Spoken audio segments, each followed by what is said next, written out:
Mahirap po kasi yan. Pag yung may crack na yan, alam nyo, kumisan ang makikitang manifestations usually after 10 years or 5 years. Baka magulat sila yung parang may epileptic seizure or yung tinatawag na silent seizure.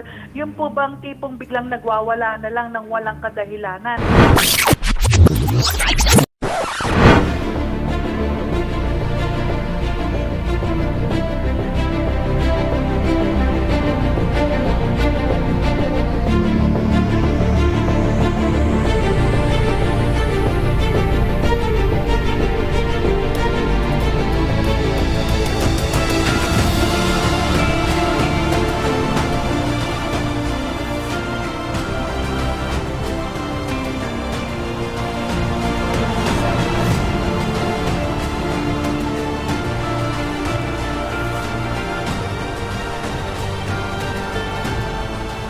Amin pong babala sa mga manonood. Maselan po yung mga litrato na inyo po makikita mamaya at yung usaping ito, sensitibo po.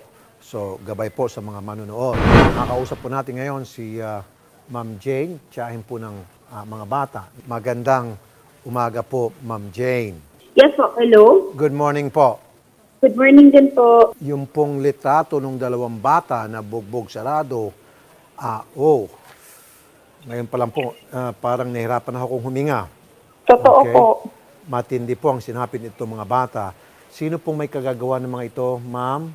Yung stepfather po. Stepfather. Opo.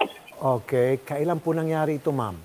Ang message po ng kapatid ko sa akin, August 13 po yun. Based po sa sabi ng kapatid ko, hindi po sinakta, nalaglag daw. Pero tinanong ko po yung pamangkin ko, dahil daw po makulit sila. Teka muna, pinagtatakpan pa ng biological mother itong kanyang asa-asawa Opo. at sinabing nahulog lang.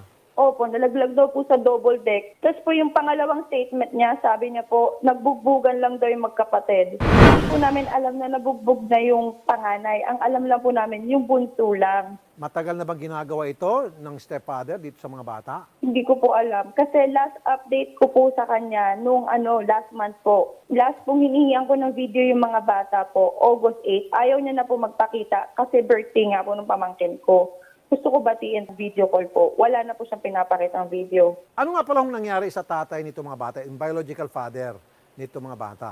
Yan po, imiwalay po sila dyan sa tatay kasi